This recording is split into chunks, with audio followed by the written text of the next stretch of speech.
Kada su u pitanju biljke i usjevi općenito, uočavanje žutog lišća nije dobar znak. To je način na koji možemo vrlo brzo shvatiti da nešto nije u redu. Biljka paradajza sa žutim listovima može imati blage ili prilično ozbiljne probleme, tako da moramo biti u mogućnosti da otkrijemo uzrok što je prije moguće i naravno da ga otklonimo.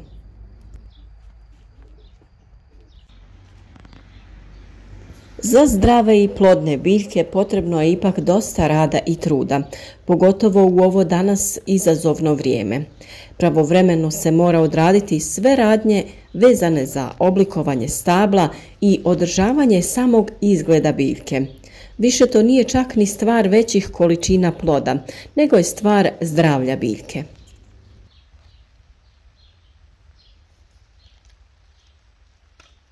Mnogi znaju reći, ma bez veze mi smo prije ostavljali biljku da raste onakva kakva jeste i sve je bilo u redu, sada izmišljaju. Da, ali to je bilo prije. Tada je proljeće bilo proljeće, a ne ljeto. Nije bilo ovakvih vrućina i oscilacija u temperaturi. Zato je vrlo bitno pravovremeno skidati list, uklanjati zaperke te napraviti oslonac za biljku kako bi ona rasla u visinu, a ne postala nekontrolisan i bolestan žbun.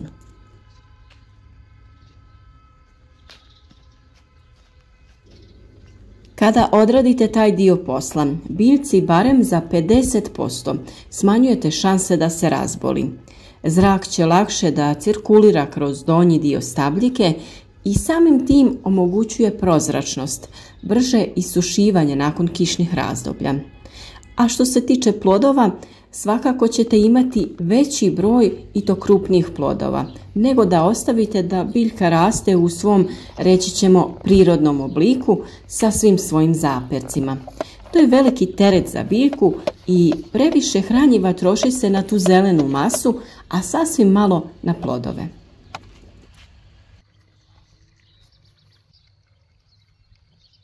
O svim ovim temama imate poseban video na našem kanalu, pa malo pogledajte koje su prednosti ovakvog načina uzgoja i prevencije bolesti. A na kraju ipak odlučite se o načinu na koji vi to želite raditi.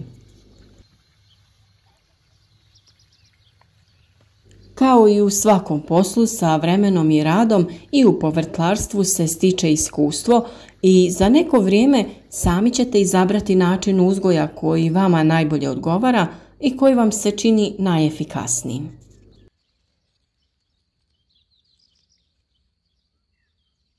U nastavku ovog videa govorit ćemo o razlozima zašto listovi biljke paradajza mogu požutjeti i kako oporaviti takvu biljku.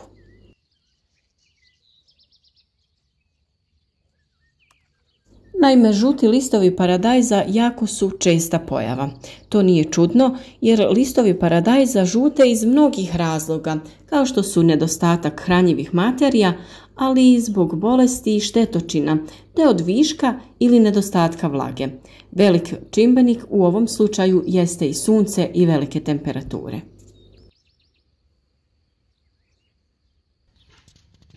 Neki od glavnih razloga zašto listovi paradajza požute su prirodni biološki procesi biljke, bolesti i štetočine, manjak ili višak vlage i svjetlosti, problemi sa korijenovim sistemom te nedostatak ili višak hranjivih elemenata.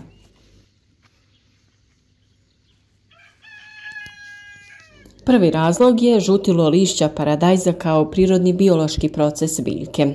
Često nakon presađivanja sadnica paradajza na stalno mjesto dolazi upravo do žućenja donjih listova. Ta pojava je normalna, ovako se biljka prilagođava novim uslovima. Presađivanje za biljku ipak predstavlja stres, donji listovi doživljavaju prekid u dovodu hranjivih elemenata. Ako u ovom slučaju ne otpadne samo to donje lišće, nježno uklonite požutjele listove, dajući mogućnost mladim dijelovima biljke da se bolje razviju. Takva mjera će pomoći biljkama i omogućiti bolje provjetravanje kako bi se smanjio rizik od bolesti. Sljedeći razlog je manjak ili višak vlage. Da ne bi došlo do žućenja listova zbog nedostatka ili viška vode, potrebno je pravilno zalijevanje. Paradajz ne voli previše vlage. Prevelikim zalijevanjem dolazi i do isparavanja vlage iz tla koja direktno utječe na stanje listova na biljci. Bitno je zalijevanje uvijek vršiti rano ujutro ili kasno predvečer.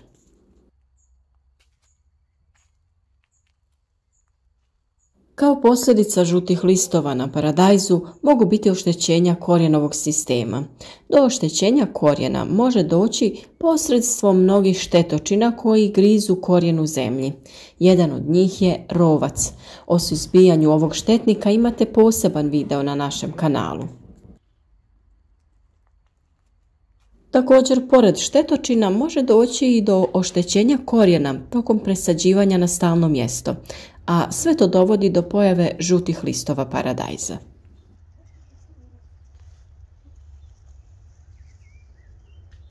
Štete u proizvodnji paradajza, osim patogenih organizama i nepovoljnih uslova uzgoja, može uzrokovati i neodgovarajuća ishrana paradajza.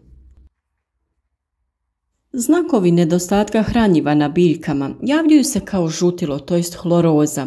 Najprije se javljaju na starom lišću kod nedostatka dušika, fosfora, kalija, mangana i magnezija. Na mladom lišću se pojavljuju u slučaju nedostatka sumpora, željeza, magnezija i bakra. Na vršnom, lisnom i cvjetnom pupu javljaju se kod nedostatka kalcija i bora, a na starom i na mladom lišću javljaju se kod nedostatka cinka. U nastavku ćemo prikazati kako izgleda list kada mu nedostaje određeni element kako bi lakše mogli prepoznati određeni nedostatak hranjiva. Na lijevoj strani vidite kako to izgleda biljka kada joj nedostaje azota ili dušika. Ona slabo raste, tanka je i uspravna, stabljika i peteljke su tanke i tvrde, a staro lišće počinje da žuti. A na desnoj strani vidite kako to izgleda list kojem nedostaje fosfora. Biljka je slaba i krhka, slabo ukorijenjena. Listovi koji su stariji izgledaju klonulo i kovrčaju se unazad prema dole. Na naličju se stvara tamno ljubičasta prevlaka. Do nedostatka može doći iako fosfora ima u tlu, ali je tlo prehladno, kada je temperatura ispod 16 stepeni. Na ovoj slici sa lijeve strane se nalazi list biljke kojoj nedostaje kalija. Žučenje rubno i između žila najprije se pojavljuje na starom lišću, a nakon toga vršna smeđa palež, to jest nekroza tkiva i kovrčanje listova prema van. Kod nedostatka kalija, zelene i žute mrlje unutar crvenog ploda nikada ne dozrijevaju, a može se zamijeniti sa mrljama na plodu uzrokovane virusom, ali tada su mrlje jače i izraženije. Ukoliko biljci nedostaje magnezija, javlja se žučenje i smeđenje starijeg lišća između žila, obrubi lista i žile ostaju zeleni, za razliku od žučenja kod nedostatka dušika. Na plodu se javlja zeleni vijenac uz peteljke. To vam je prikazano na desnoj slici. Na lijevoj slici imate prikazano kako izgleda list biljke kojoj nedostaje željezo. Manjak prouzrokuje hlorozu na mladom lišću i od ruba se javlja žuto šarenilo. Na kraju je žuta cijela biljka sa zelenim žilama. A kod nedostatka mangana, kako je prikazano na desnoj slici, između žila su žute šare razmještene preko cijele površine i kasnije postaju smeđe, a najprije se to događa na mladom lišću. Na lijevoj strani prikazan je list biljke kojoj nedostaje bora, dok je sa desne strane prikazan list biljke kojoj nedostaje cinka. A u ovom primjeru imamo lijevo list biljke kojoj nedostaje molibden, a sa desne strane je list biljke kojoj je neophodan sumpor. Preventivna mjera za poremećaje u ishrani paradajza je precizna gnojidba prema opskrbljenosti tla hranjivima i naravno doziranje hranjiva prema potrebi biljke, a najbolje je da se uradi prijeko potrebna detaljna analiza zemljišta kako bi znali šta to biljkama nedostaje, a čega ima viška u tlu. O toj temi imate nekoliko videa pa se možete informirati na našem kanalu. Bitna je redovna prihrana paradajza, a kada znakovi stresa postanu vidljivi, neophodno je da se odradi pravilna prihrana paradajza. Na tržištu postoji čitava paleta vodotopivih đubriva za prihranu sistemom kap po kap. Ona sadrže makro i mikrohranjiva prema potrebi kulture i prema fazi razvoja pojedine kulture. Postoje folijarna i vodotopiva kruta gnojiva, samo sa mikroelementima za dodavanje kod manjka nekog elementa. Sva ova đubriva su lako pristupačna i biljka ih vrlo brzo usvaja. Isto tako, bitno je da ishrana bude izbalansirana, jer višak nekog hranjiva u tlu dovodi do nemogućnosti usvajanja drugog hranjiva. A video o prirodnoj prihrani sa mlijekom, koprivom i sličnim preparatima potražite na našem kanalu.